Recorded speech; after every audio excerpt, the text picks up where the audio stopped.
Good morning and welcome. Welcome to Universal Spirit Center. I'm so glad you joined us this morning and we get to share this morning together. I want to let you know up top that we have 3 platforms in which you could watch us from: Facebook, YouTube, or live stream through our website. So if any one of those are giving you any challenges, feel free to switch to another platform.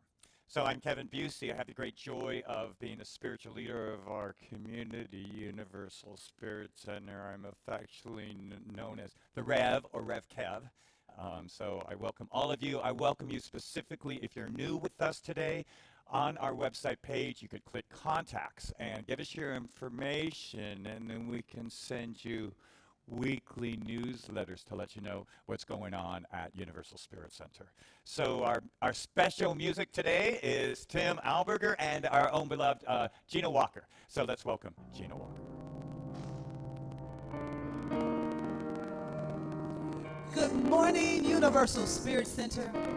I am your musical director, and I'm so blessed to be here with you today and to have our amazing Tim from Choir on Fire in the house blessing us. And beautiful Linda L.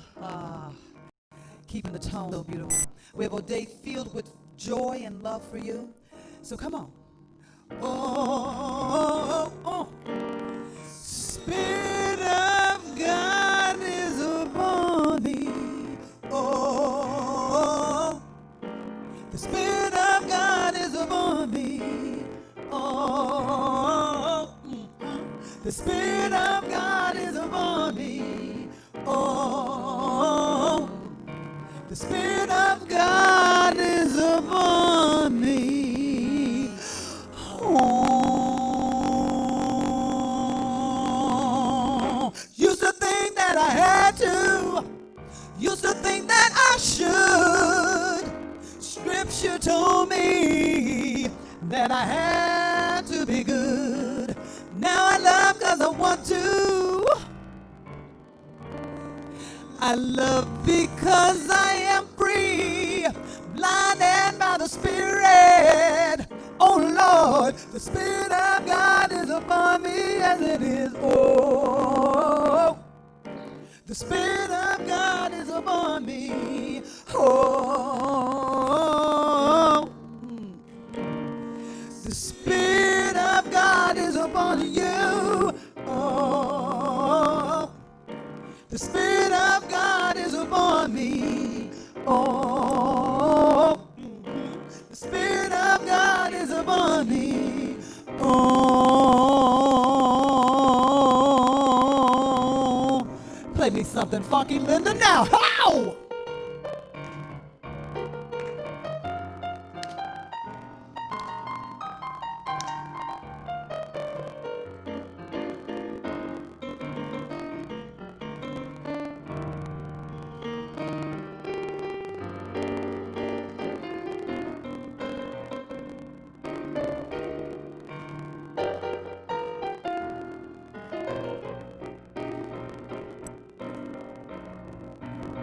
I used to think that I had to. I used to think that I should. Scripture told me that I had to be good. But now I love because I want to. I love because I am free. Blinded by the Spirit. Oh Lord, the Spirit of God is upon me. Yes it is. Oh, the Spirit of God is upon me. Oh, the Spirit of God is upon you. Oh, the Spirit of God is upon me. Oh, the Spirit of God is upon you. Oh.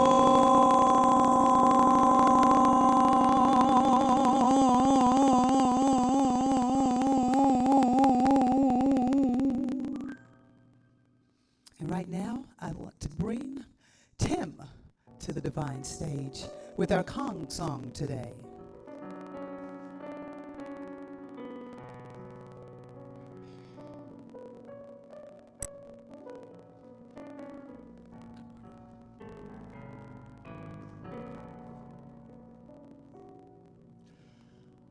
Open wide my heart. Open wide my heart. Open wide my heart. Open wide my heart. Open wide my heart.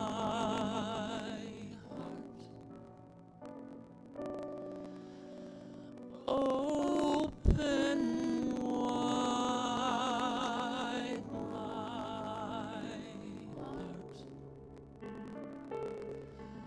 Open wide my heart. Open wide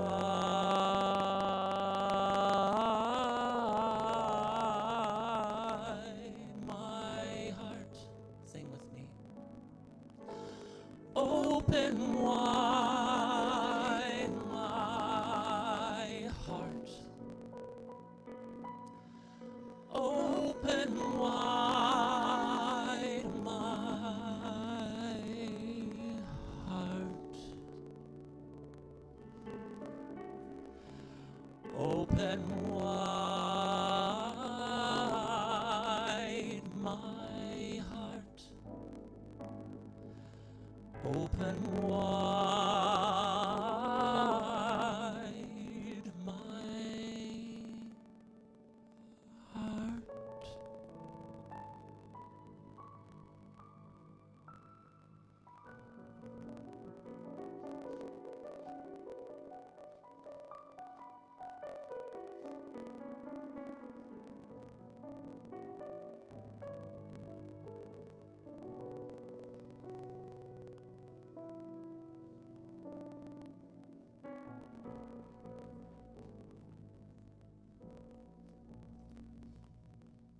Deep breath. And thank you so much. And Linda Healy, as always. Thank you, Linda Healy. So today's a special Sunday in that we're giving a shout out to very special group of people. I want to acknowledge this morning our 12 licensed prayer practitioners. So let me tell you about our awesome practitioners in case you don't know. They're really awesome. There's 12 of them. These practitioners have gone from 4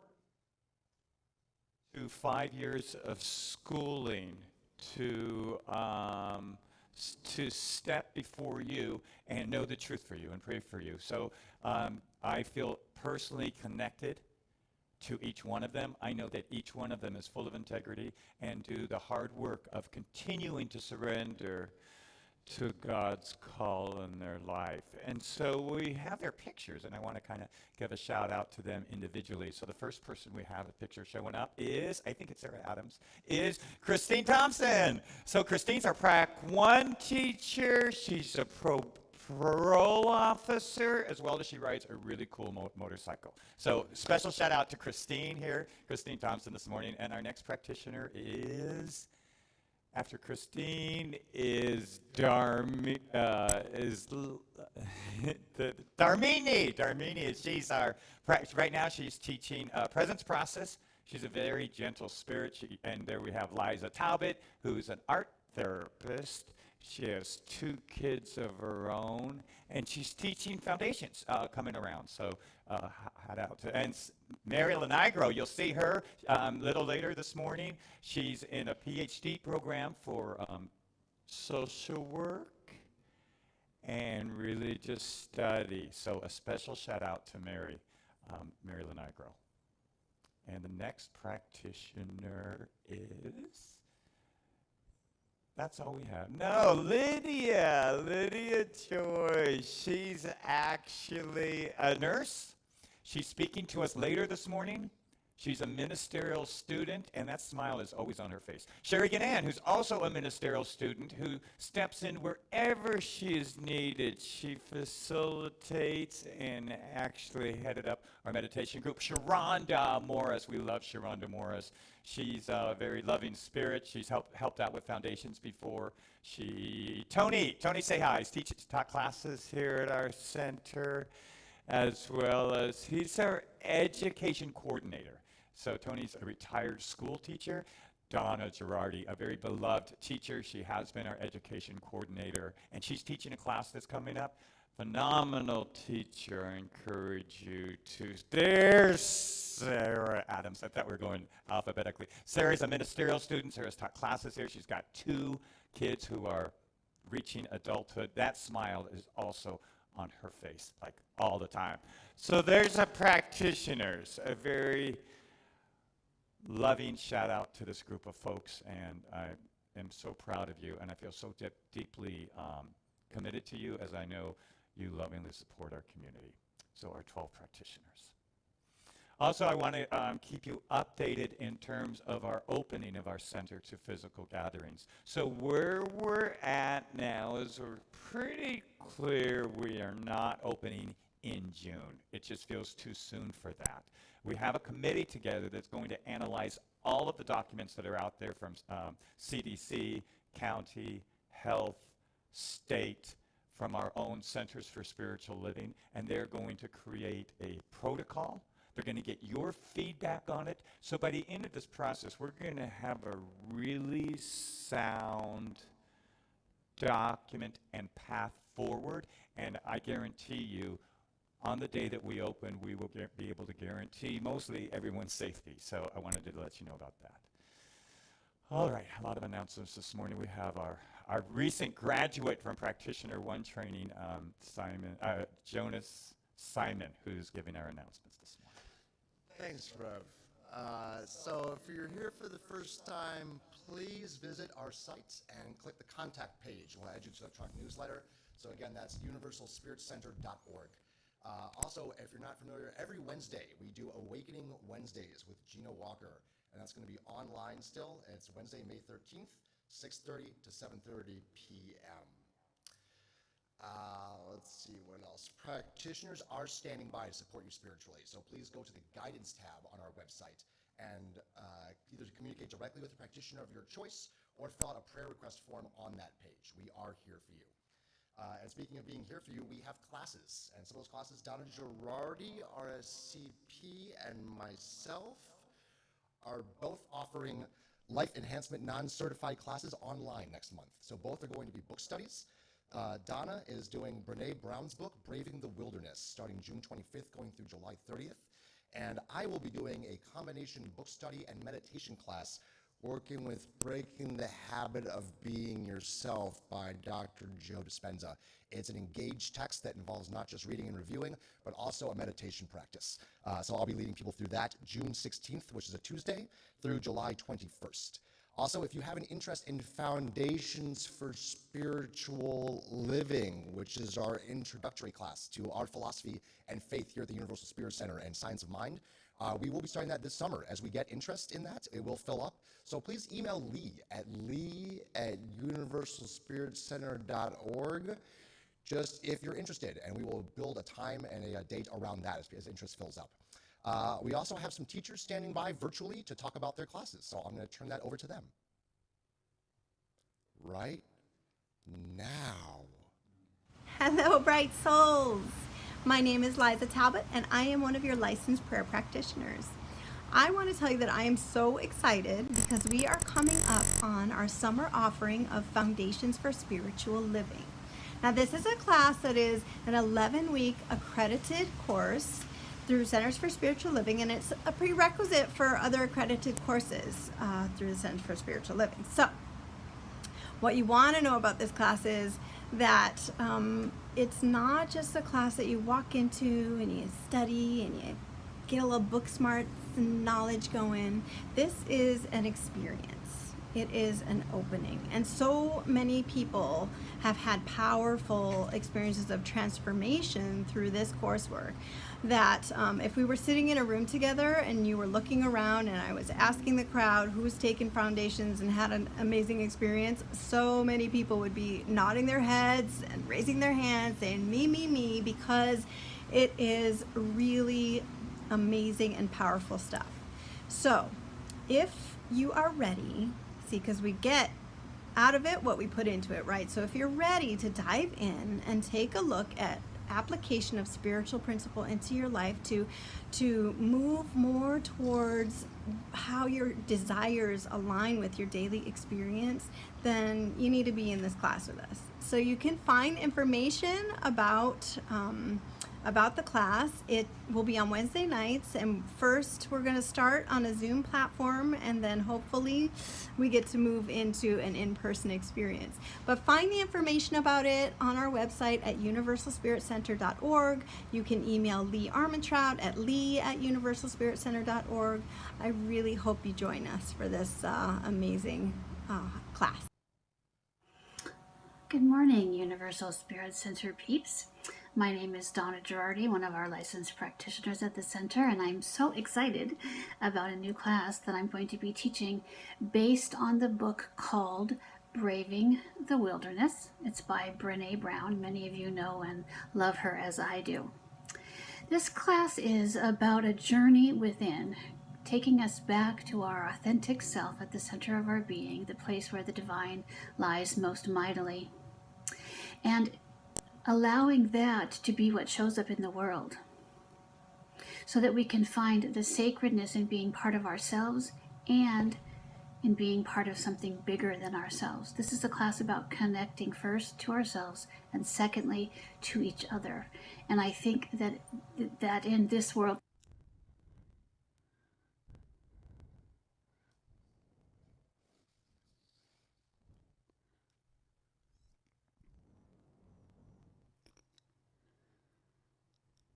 Thursday evenings on Zoom. We're going to start June 25th at 6:30 p.m. The class only goes for an hour and a half, and it goes for 6 weeks. If you're interested and have questions, please let me know personally. If not, you may register on universalspiritcenter.org under the Classes tab. Thanks so much, and I hope you're having a wonderful Sunday. Miss you all and love you. Bye-bye.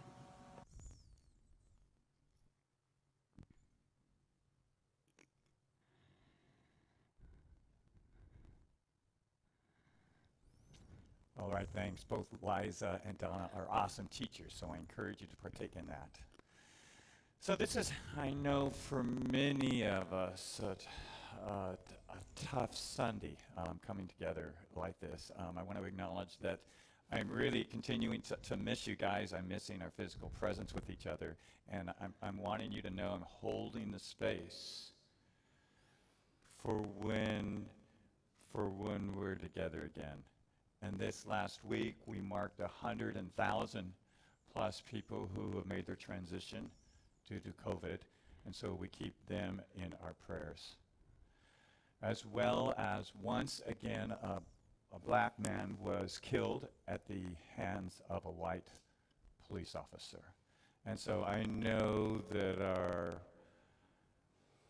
country is struggling with this, and I actually really struggled with what to say to you this morning, that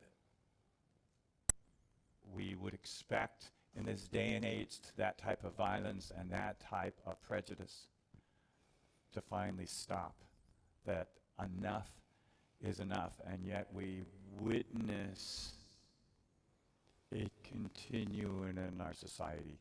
So I was struggling yesterday with what to say to you, and I thought, well, I'll get on the ministers' listserv and see what other ministers and centers for spiritual living are saying, and I will share with you. I felt some companionship because everyone that was on the listserv was struggling as to what to say.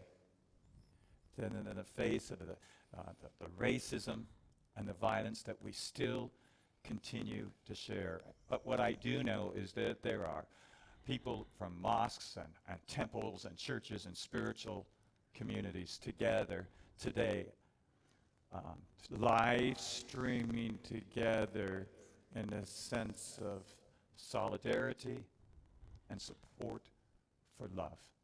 I know that that's true. And there was a quote by Martin Luther King that was on the minister's listserv that I want to read to you, and I felt it particularly poignant. Martin Luther King, 1956. As you press on for justice, be sure to move with dignity and discipline, using only the weapon of love. Let no man pull you so low as to hate him. Always avoid violence. Avoid the temptation to use violence in your struggle. Unborn generations will be recipients of a long and desolate night of bitterness, and your chief legacy to the future will be an endless reign of meaningless chaos. By our awesome leader, Martin Luther King. So I'm on the website, and I'm scrolling down, or not the website, but my emails, and I'm scrolling down looking for something to say to you, and a picture flash. Someone sent me a picture from a newspaper in Louisville, Kentucky. And the picture was of a group of black people that were protesting, peacefully, but they were protesting. And in front of them were a bunch of white women that locked arms and arms, facing the police who were facing the protesters. And it moved me that these white women were creating a safe haven for these black protesters. And it really inspired me that beyond gender or race or political party, individuals were standing in support of other individuals, standing in support of a group of people. And I thought, that is the call upon our soul. To move beyond those artificial lines that we have used in the past to separate us. And to realize that we're all connected to each other. That we're all intricately related to each other. So that picture was inspiring, and that's the truth I hold, and I invite you to hold that truth with me. So some more sad news that I want to share with you, and our beloved Chris and Barb. All of you know Chris and Barb. They had to move pretty quickly to Minnesota because Barb's mom was in her transition of dying. And so they made it home on Thursday, and Barb was able to see her mom. And on their trip home, Chris's stepdad in Yuma, Arizona, Milt, he made his transition. However, Chris stayed with Barb to support Barb and her family. And so Barb made it to see her mom on Thursday night, and then Friday morning, Barb's mom, Kathy, made her transition. So I've been in touch with them, as I know some of you have also been in touch with them, and I told them we'd light the memorial candle for Barb's mom, Kathy, and for Chris's stepdad, Milt. So I invite you to place your hand over your heart. And you just take a deep breath in this tender moment as I light this candle. So just take a deep breath right into your heart and just meet your heart. So the flame reminds us that life is eternal. This is the one thing that all spiritual traditions agree on. That life is forever. It continues on beyond this experience of our earth plane. And so let's envision Barb's mom, Kathy, and Chris's stepdad, Mel, rising up on the spiral of life. That they are safe, that they are protected, that they are deeply, deeply loved. Let's know that for them. And let's hold in our hearts and in our prayer the 100,000 plus that have made their transition due to the virus. Their loved ones we hold in an open-hearted embrace. And we hold George Floyd and all of those who lost their lives through meaningless acts of violence.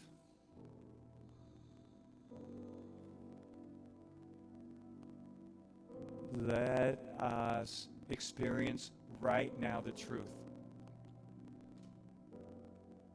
that we are all, each of us, connected to the other, and that God's love is so present to those who have made their transition, as well as their families, as well as us. So in this tender-hearted moment, we open our hearts to God's love and to God's grace.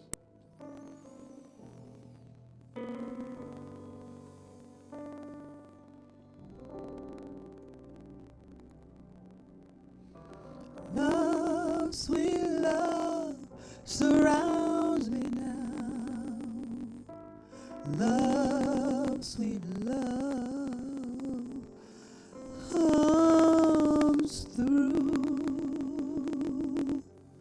Love, sweet love, surrounds me now. Love is the only truth. Love is the only truth. Join me. Love, sweet love, surrounds me now. Feel the light of love. Love, sweet love, comes through. Love, sweet love, surrounds me now. Love is the only truth. Love is the only truth.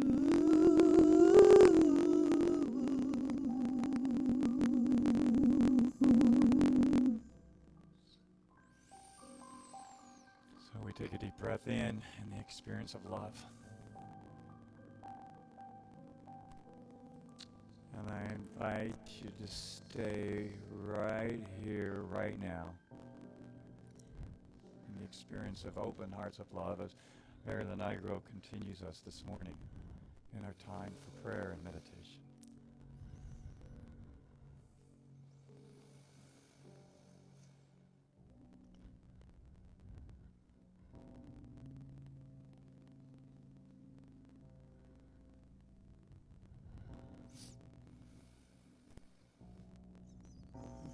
As we take a deep breath in, center ourselves in the love that is present.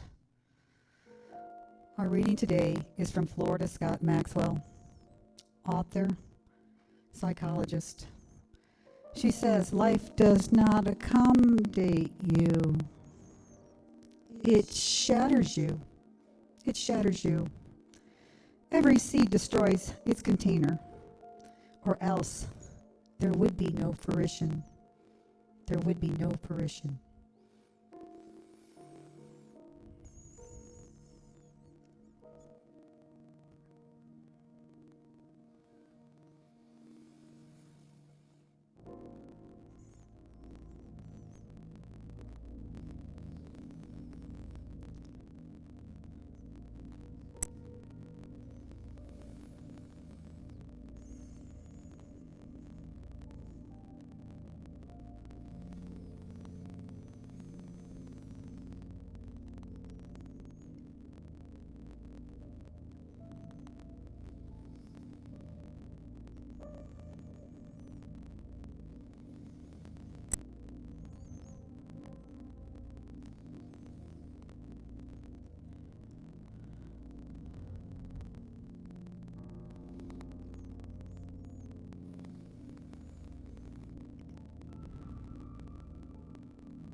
How grateful I am for the one divine intelligence, the maker of all of us, who designed us perfectly, who created this invisible web of love.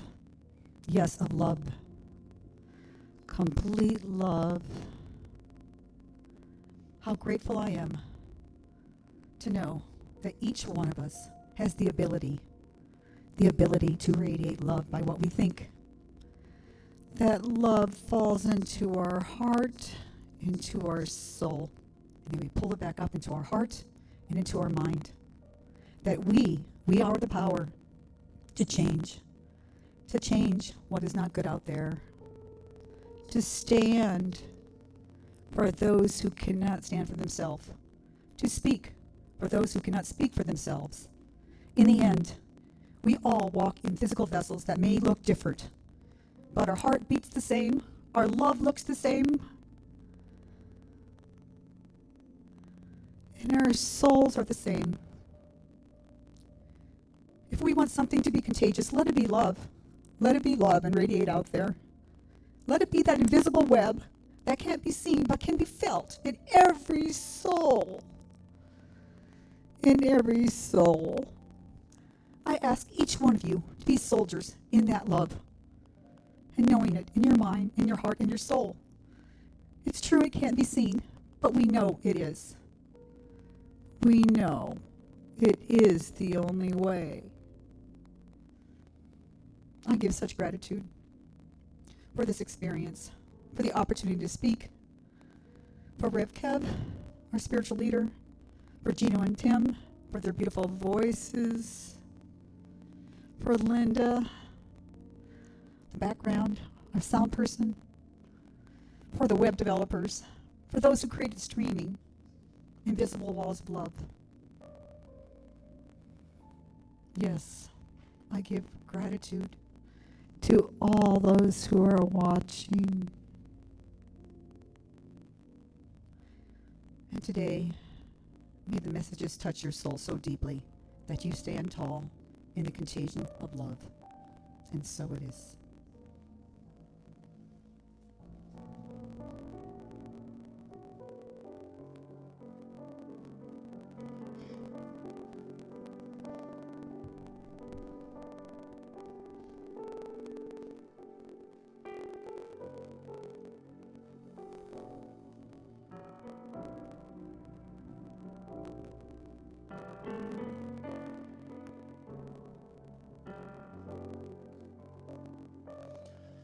When the shadows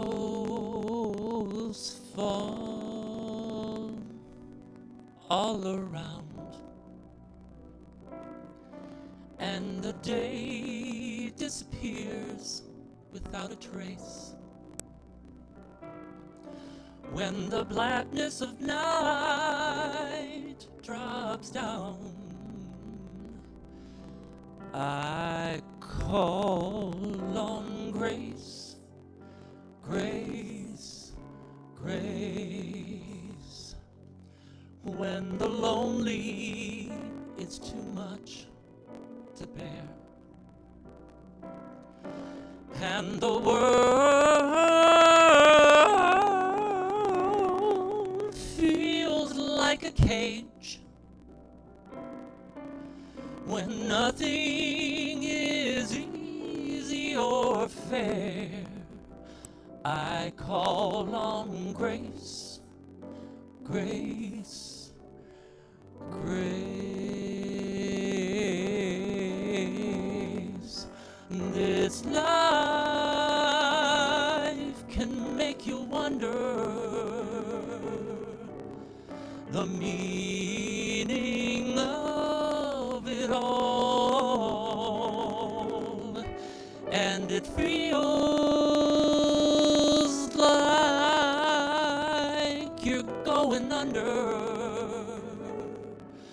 when you fall, fall, fall, fall into the hands of hope, the hands of faith, the hands of peaceful grace.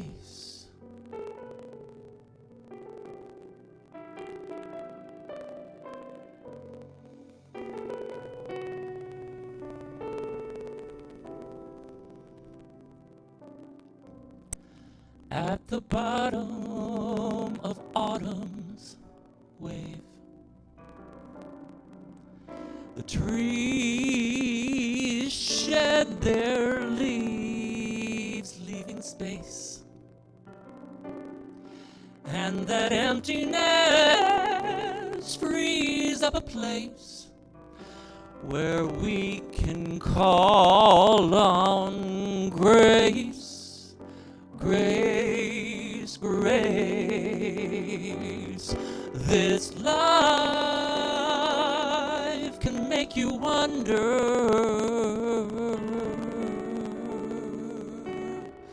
the meaning of it all, and it feels like you're going under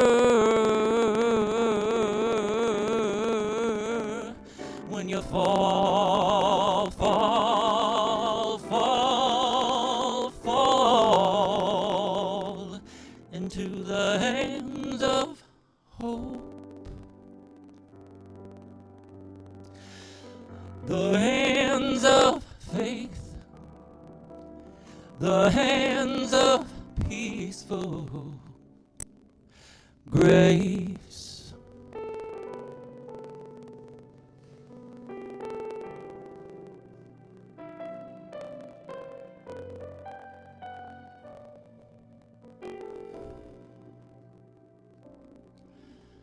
When the shadows fall all around,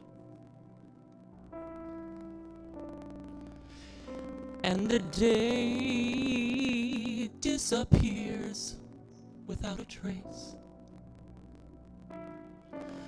when the blackness of night drops down, I call on grace, grace, grace. I'm calling on grace, grace, grace. Calling on grace, grace, grace.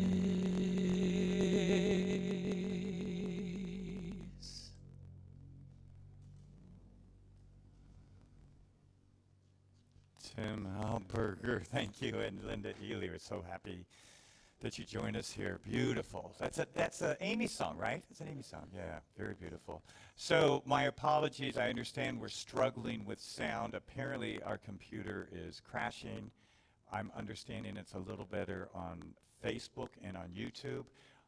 A new computer is on the way. It was supposed to get here on Friday, so please bear with us. We expect to solve this problem. So bear with us. Also, we have the fortunate experience of having 4 of our practitioners in ministerial school. We have Zena, Zena's picture wasn't showed earlier because we're going to hear from her later, but Zena's one of our ministerial students, along with Sherry Gannan and Lydia Joy and Sarah Adams. And this morning we have Sarah Adams and Lydia Joy speaking to us because I've been speaking to you through this shutdown, and I figured you would really, and I would really like to hear a woman's voice on this experience. So we have Sarah Adams. You're going to see a picture of her. She's a practitioner at our center and ministerial student, and she's loved very much in our community.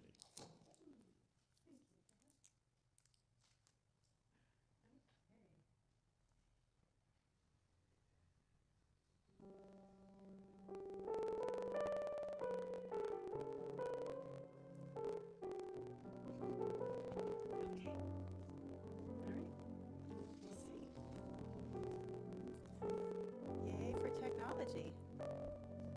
Hopefully, sorry. Good morning. I'm just going to take a breath with all of this. There is a lot going on in the world right now. A lot going on for me, a lot going on for all of us. And so I am actually happy to be part of a spiritual community where I can share my past, share my thoughts and questions and insights and hope and loss and grief, and share it with you and share your hope and ideas and loss and your expansion and consciousness too. I think that's just the beauty of being in community, and I feel so blessed to have that experience with us. So I debated about whether to open with a joke because that's, my mentor, Rev Kevin, that's what we always do. And I think I will because it helps just to lighten things up a little bit when things get really heavy. So there's these 2 boys. They're exceedingly mischievous, prone to getting in lots of trouble, 8 years old and 10 years old. And their parents were always getting phone calls from school, from Sunday school, anything that was going on in the neighborhood where there was trouble, they were part of it. So the parents were trying to figure out what can we do, and they heard about this pastor who was really good at shifting it around and turning around kids' behavior. So they talked to him, and he agreed to speak to the boys, and they brought him down to the church, and he called them in his office one by one. And so the 8-year-old goes in there, and he talks to him, and he says, "Where is God?" And the boy thinks, and he's silent, and then the pastor says again, "Where is God?" And he's thinking. And then finally the pastor's like, finger in his face, "Where is God?" And the boy jumps up, and he runs out, and he runs down to the house, and he runs up and gets in his room and shuts the closet and hides, and the 10-year-old races after him and goes in and gets in the closet, and he said, "What happened?" And the younger brother said, "We're in big trouble now. God's missing, and they think we did it." So, I think what's going on during this time is actually we have a lot of stories about ourselves, right? There's whatever identities we have, whatever old ideas that we're clinging to. There's reality, and then there's the meaning we take from it. So when I think about this time, I really think when I'm in the midst of it, any challenging time, it's really important to have context and consciousness. And that's what I was talking about with my Wednesday night talk a few weeks ago. What's the context that I have during this time? What's the story? And I choose to think that the universe is an expanded place that's always unfolding into greater and greater experiences of good, that there is some infinite intelligence that is between and before and in all things, and it's always unfolding. And so if I can step back from the intensity of the particular moment that I'm having and step back and see what is the context going on, is there a bigger arc of the arc of the universe bends towards transformation. And so if that's true, then that's true for me, and that's true for what's going on right now. The other part is that it takes consciousness, conscious attention, conscious intention to be part of that unfolding. I can be unconscious to it, and my arcs can be pretty flat. You know, it takes, if I'm looking for what is the jewel, what is the truth, what is the greater idea that's birthing in this moment, that's breaking through this breakdown, then that allows that breakthrough to happen, but it takes conscious attention. So how do I hold that consciousness and that context in these times? And I can tell you, it's been super challenging. I've been struck with grief and rage and just indignation and every possible emotion. And so I lean back to some practices. And like a good religious scientist, I mix my religious traditions and sometimes my metaphors. So one of the religious traditions I rely on is a Buddhist idea. It's a Buddhist paradigm about the path of freedom, the path of the practice. And it talks about two birds. And there's two wings, one bird. The two wings, the wing of wisdom and the wing of compassion. And so there's something important here to know, that's a balance of both, that you need both to move forward. The wisdom to not only have an understanding intellectually of what's going on, but to have a deep penetrating vision of seeing what clearly is in the moment. And then wisdom is, and then compassion's not just sympathy, but a real heartfelt understanding of the suffering that I'm going through, or that every human goes through. So if we have that deep, penetrating look into reality, and we can really see what it is, then compassion is, of course, the natural response, the heartfelt response to the suffering that happens, that we see before us. So as it happens, I'm in ministerial school. I'm in my last year, and I had class this weekend on the Medicine School Bible, and so I was studying a story for this class this weekend, and it really spoke to me about this time. So I chose the story to look at. It was part of the resurrection story for Jesus, but the part I wanted to look at was Mary's part, Mary Magdalene, and from her perspective. And the question that I thought about, actually what came to me from Nadia Boltz-Weber, who's this awesome, badass, spiritual woman that I appreciate. But it's like, why her? Why Mary? Why was she the one to see Jesus? Why was she the one to see the empty tomb, to see Jesus, and then be the witness to the resurrection? Why not the other boys? And why was she the one? So I think what it was is that she was able to see the tomb, be really present to the grief and the loss, the love that she had for her beloved mentor and teacher, and the loss of that, the physical human experience in that moment, and be present to that. She didn't leave, she stayed with it. So she went through that experience, and then she got to behold and hear the angels ask her a really sacred question. Why are you weeping? What's going on right here? What is there for me to look at?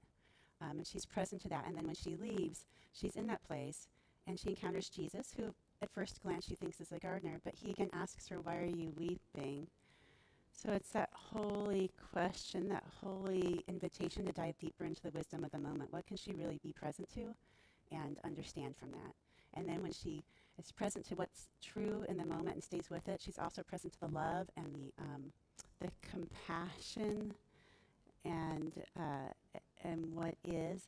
Then there's a wholeness. And then Jesus says to her, Mary, and full stop. No, nothing else needs to be said except for just saying her name and beholding her in her wholeness. And it's in that moment then she sees Jesus, and she sees the resurrection, and is present to the transcendence of the moment. So that's what I take from that. I think that, and those of you who are in the presence process right now, you're understanding that as well. You're really stepping into being present to what is, and what is valid and required about this time, that is allowing something else to break through. And sometimes we need to have a struggle that breaks us open to a greater experience of truth. Sometimes it takes that. When we think about all of these different sacred texts and stories through the ages, whether it was Arjuna and Krishna, Arjuna questioning his path, or whether it was Buddha having to encounter suffering before he could have enlightenment, or Muhammad, arguing with Gabriel. There is something inherent that in suffering that allows us to break open to a greater experience of truth.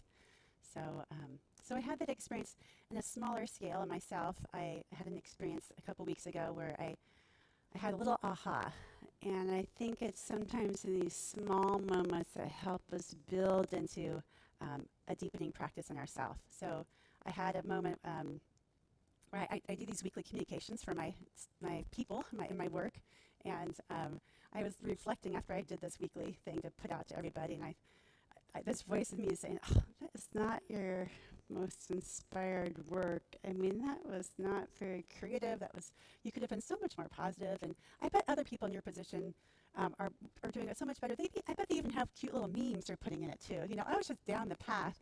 And, but then I had a moment of grace and a moment of compassion that said, this feels familiar, this path of criticism and judgment and separation. And you know what? It's been a long couple weeks, or it's been a long haul since this whole shutdown has happened, and I'm tired, and it's hard. And when I had that opening of compassion, I had the wisdom to see, it's true, it wasn't my best work, and I had the compassion to say, and that's okay.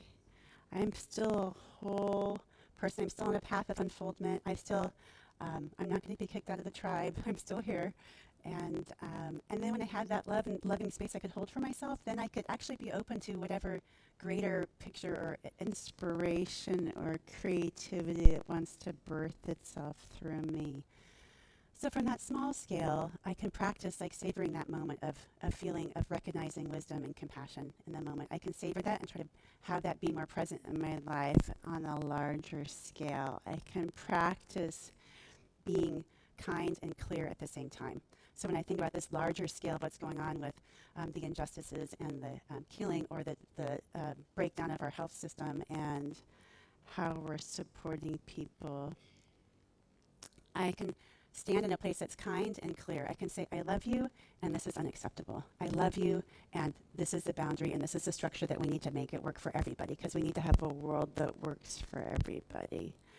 So it's just that practice of staying clear and loving at the same time. I have to know, if I believe the arc of transformation happens for everyone, then life has to happen for everyone. Life happens for me. It happens for the person across from me, the person in the street, the person that's suffering from the coronavirus, the person that's grieving because they lost their son in a police incident. I have to know that life is working for all of us. So I'm just going to breathe in that and just know that here and now, that there's a place for us to stand in a truth, that this moment is breaking us open into a greater experience of truth, a greater experience of wholeness, of wisdom and compassion right where we are. So thank you for your time, and I'm looking forward to transitioning to my dear friend Lydia Joy and turning it over to her. And we're going to do the wireless mic tango. So you'll be patient for us for a moment. I will do that here.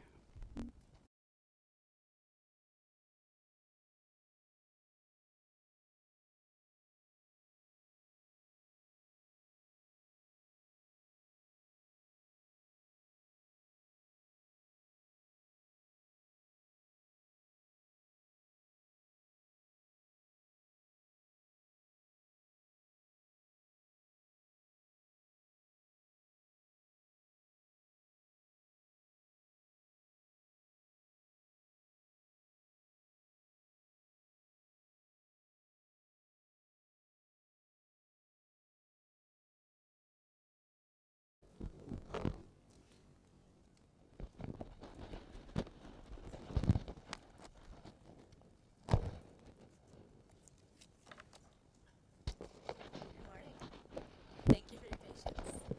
This microphone is trying to crawl up my glasses. Give me just a second. All right. Hi, good morning. My name is LYDIA Joy Ayers. I'm another of your practitioners and of your ministerial interns. And Reverend Kevin called me a week or two ago to ask if I would talk a little bit about my own process and the way that I have been moving through the time of quarantine and of COVID and everything else in the world.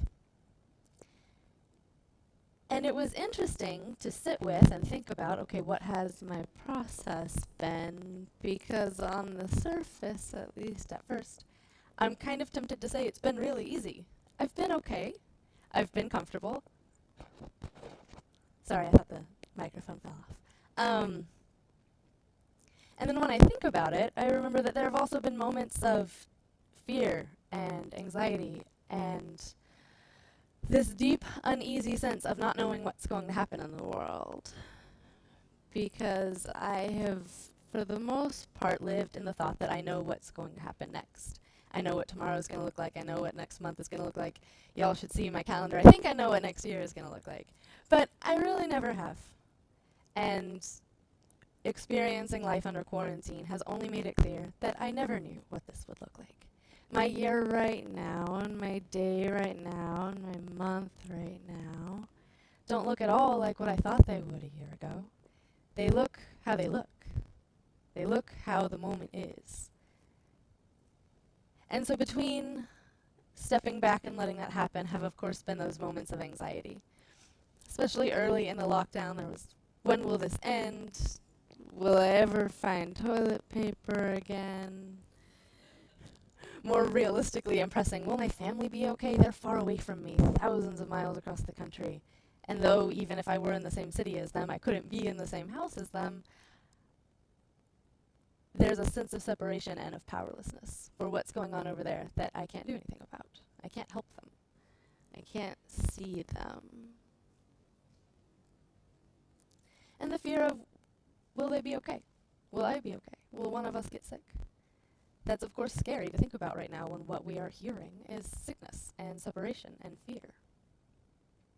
And finally, one of the most anxiety-inducing parts of the quarantine for me has been that I live alone. And while I love my time alone, sometimes a lot of alone time can feel very isolating and very lonely. And I remember standing in this very room right when everything was starting and as we were changing the way that our services are, and saying to another practitioner, I'm scared that my life is about to get a lot more lonely. But that fear wasn't in the moment.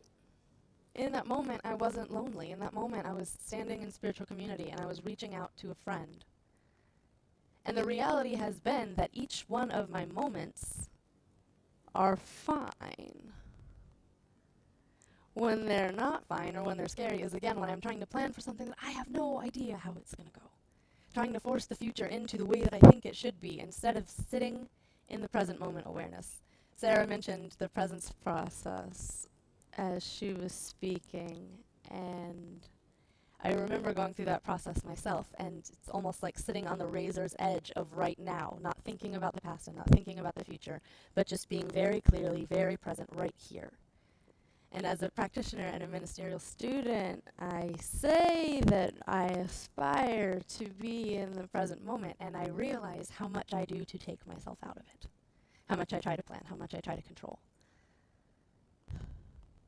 So quarantine and life these last couple months has been a bit of a process of breakdowns and breakthroughs. And again, when I first started to write this talk, I thought, well, it's been easy, I've been fine. And then remembered, well, you did spend an afternoon lying on the floor crying and listening to Nick Cave. Just like all the way in the grumpy. And that was fine too. And even in that moment, I remember my sister sent me a message to ask how I was doing that day. And I was like, oh, it's a mess. But I was laughing as I told her that. Because giving myself the permission to feel the way that I needed to feel made it feel all right, even when it felt icky, if that makes sense. You can have these two feelings at once. It doesn't have to be uncomfortable and I'm upset about being uncomfortable. It can just be, oh, this is uncomfortable, and I'm getting to have the experience today of this is icky. I'm sitting with myself in my fear and my loneliness and my isolation. And then it moved away. Once I kind of got into it, I think I told my sister this as well. It's like I was so ready for the bad mood and it happened and then it was gone before I could even enjoy it. I was like, okay, if we're doing this, let's do it. And then I felt better because allowing it to come up allowing the experience that I'm having to be there is all that it needed and is all that I needed. Rather than this kind of forcing and pushing it away. No, I don't want to feel like that right now, so I'm going to resist it, and then it just lasts forever. I read something on, I think it was on Facebook. I saw a little post saying that what we're seeing in the world right now is withdrawal from the addiction to the myth of certainty. And I think that that is very true. And what has been true for me through this process is as I let go of what I feel I can be certain about, something else comes up that I thought I was certain about for me to also let go of. I'm like, man, you know, I did this once. Do we have to keep going? But things keep happening. First, there's a virus and everything has to change. And then there was a violent incident near my home. Everyone was fine. And it really ended up being a non-thing. But it was sort of a scary day. And I thought that I was safe at home. And suddenly it felt like maybe I wasn't. So all of these feelings, everything just keeps coming up. Because nothing is certain. Nothing has ever been certain.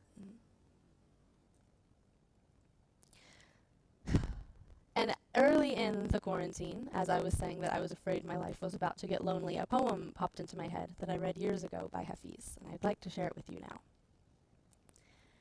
Don't surrender your loneliness so quickly. Let it cut more deep. Let it ferment and season you as few human or even divine ingredients can.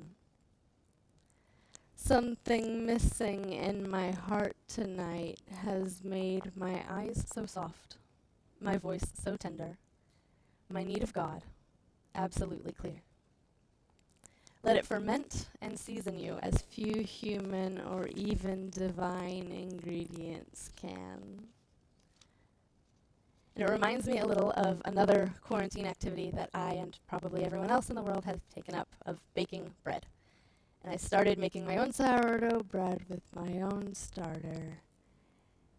And the reason that sourdough is delicious and soft and fluffy is because it has a wealth of time to ferment and season itself. There's nothing you can do to sourdough to make it taste the way that it tastes other than leave it alone and watch what bubbles up. When all of the bubbles come to the surface, then it's ready, and you have to wait. You can't force it. You can try to, and it's not going to turn out as well. And it's not going to have that same depth, and it's not going to have that same richness. There's an amount of intentional inaction that happens. Not checking out and not abandoning the feeling or not abandoning the dough, but letting it sit and simmer and wait for what's coming up. And so more and more in a world that feels like it's becoming less and less certain, you know, it's impossible to stand here today and not talk about racism and violence and the very real, very pressing, horrifying things that are happening in the world. And I'm personally faced with, what do I do about this? I do not know what I can do in this moment. Again, as someone whose calendar was booked for months, I like to think I know what I'm doing. And there's not a lot that I can do in this immediate moment, other than sit with those feelings, rather than check out, rather than make a long list of what I can do, rather than rush into some action to make myself feel better, but really just distract from the feeling that is happening and from what it is that my heart is experiencing. Because there is a temptation in the busyness to shut down the feeling. I don't know how many of you, like myself, have had very, very full schedules up until the time that quarantine started, and now that my schedule is empty, I realize, wow, I was really using this to not sit with myself. And then what else do I use to not sit with myself?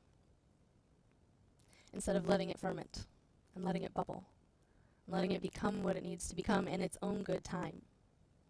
Because resisting those feelings won't change them. And sitting in intentional inaction is not a call to just watch the world go by and do nothing about it, especially things that need to change or are upsetting or horrifying.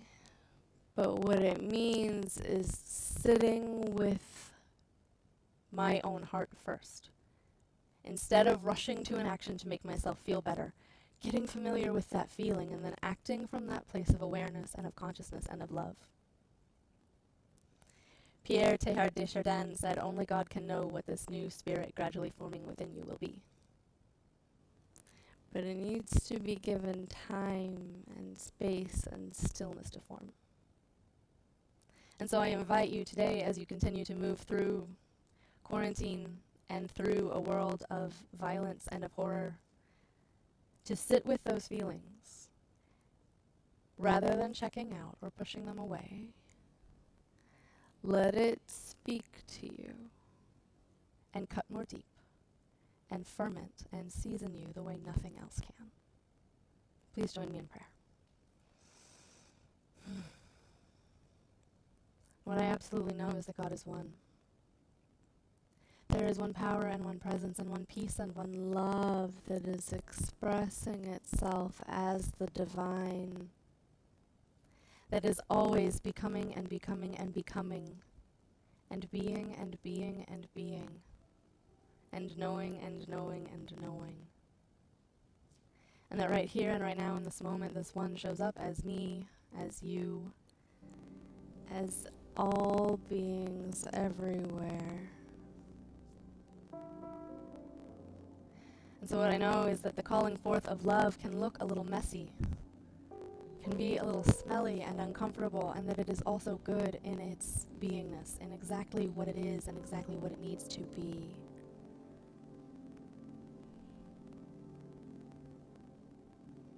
And so in this knowing, I know that what is unfolding is indeed a world that works for everyone. I know that this consciousness does not change, regardless of external appearance, regardless of how things look in the moment. I know that the unfolding of God, the unfolding of love, the unfolding of righteousness and mercy and peace are here now.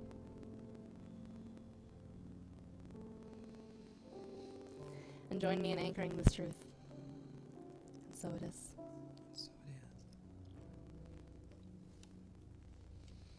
My beloved Universal Spirit Center, I want you to know that we know the struggle that's happening online, and know that we are working diligently. Our computer, everything is in a whole nother space. And just as LYDIA has said, as we're going through this transformation, we're doing it technically as well. So know that we're working on it. So I ask you just to open your heart. I know the sound is garbled. And trust me, we tested everything, and it was spectacular.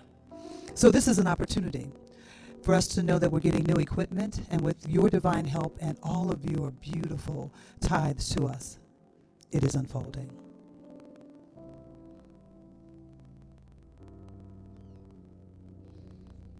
If you believe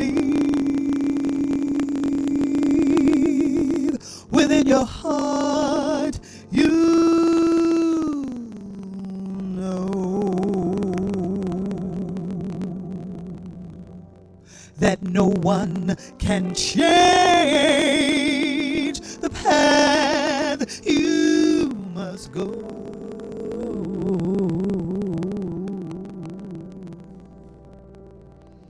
Believe what you feel and know it's right,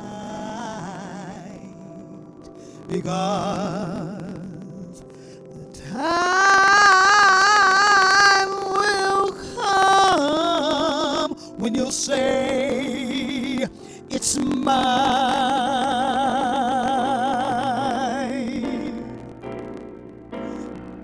Believe you can float on now.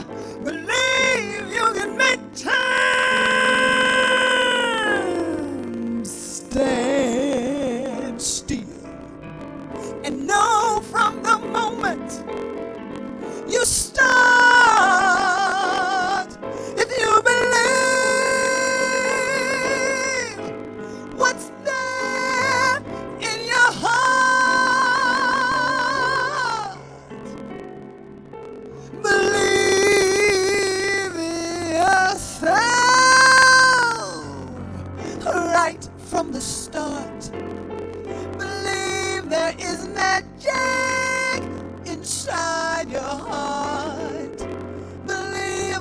these things, not because I told you to.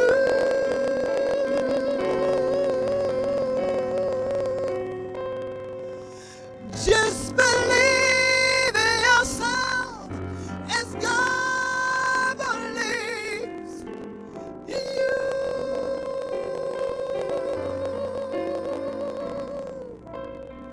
Believe you can do anything.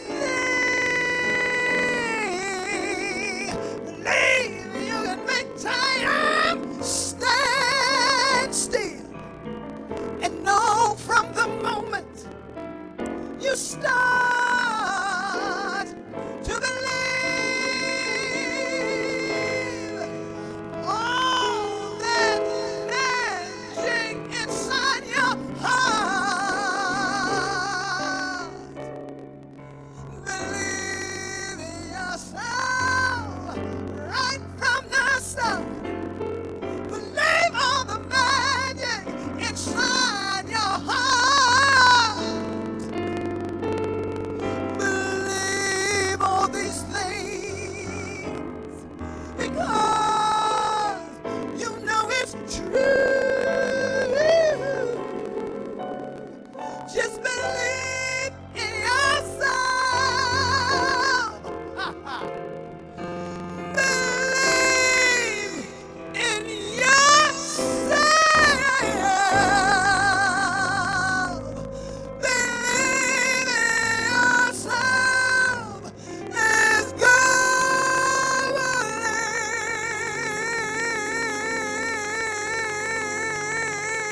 believes.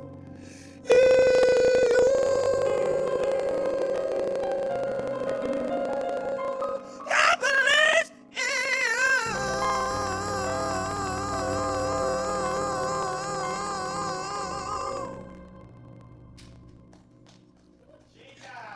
Gina Walker.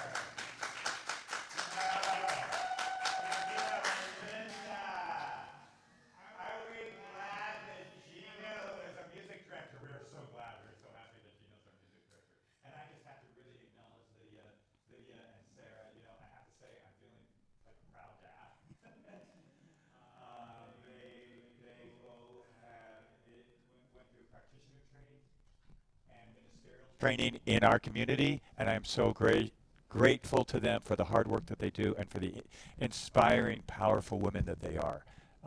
So we just let's acknowledge again Sarah and Lydia. Your ability to tell the truth and be authentic is very inspiring. So now we have a letter from Zena, one of our other ministerial students. You didn't see her picture earlier because we saved it for this time. But she is with us as a ministerial student. She's one of 4 that we have with us. So let me share with you her letter. Dear spiritual community, I miss you. There are so many wonderful things happening at our center, even during the shutdown. The center has moved and rolled out supportive classes and meditation every night to assist people through the shutdown. The center is a real and meaningful place where I've continued and deepened my spiritual growth. When I give my time, my treasure, my tithe to our center, I know I am feeding myself and contributing to the infrastructure needed to fund the ongoing spiritual work that our spiritual community does for all people. This work is so important, especially now, as it offers people a place to join in community where we laugh, cry, and grow together in the loving awareness of God's presence. I couldn't ask for a more loving environment. I always feel nurtured and uplifted by our community, a mixture of interesting, creative, loving, and supportive people. Thank you, Zena. And so I invite you to place your hands. Take a deep breath into this moment and to feel the experience of love calling you. this love beyond your borders, your limits, your fears, into experience of great gratitude. And so just consider all the ways that you give out.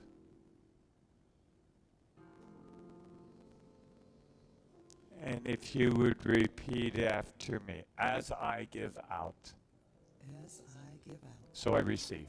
so I receive. As I receive, As I receive, so I give out. so I give out. God happening as me. God happening as me. And so it is. Gratitude before me, gratitude behind me, gratitude to the left of me, gratitude to the right of me, gratitude above me, gratitude below me, gratitude within me, gratitude all around. I'm so grateful. I'm so grateful. I'm so grateful. I'm so grateful. I'm so grateful. I'm so grateful. I'm so grateful. I'm so grateful. Gratitude before me, gratitude behind me, gratitude to the left of me, gratitude to the right of me, gratitude above me, gratitude below me, gratitude within me, gratitude all around me. I'm so grateful. I'm so grateful. I'm so grateful. I'm so grateful. I'm so grateful. I'm so grateful. I'm so grateful. I'm so grateful.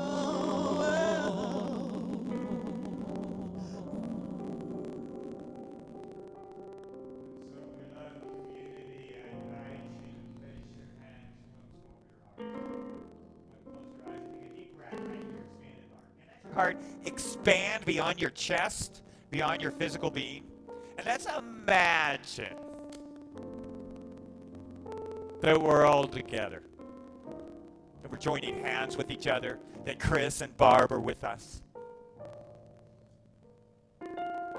And let's invite all peoples of all races and nationalities and beliefs and orientations. And we're accompanied in this sacred circle by all of humanity. And we're joined by beings of light, by sages and spiritual teachers throughout the ages, saints and Buddhas. And let's see in the center of our circle, our beloved planet, her beautiful being.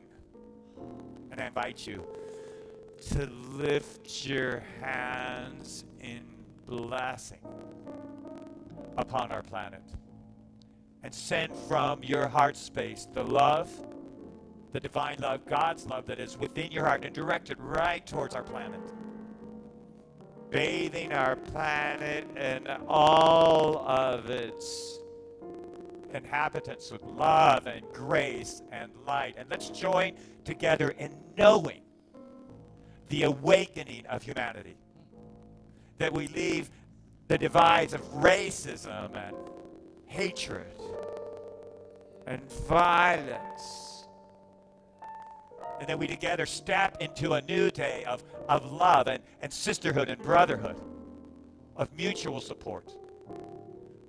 So let this be our blessing this morning upon the world. So we breathe it in. and join together in knowing this as we say. And so it is.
Have a beautiful week, Universal Spirit Center.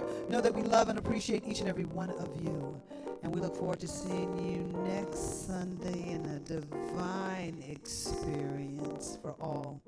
Blessings, and keep the love flowing in your heart.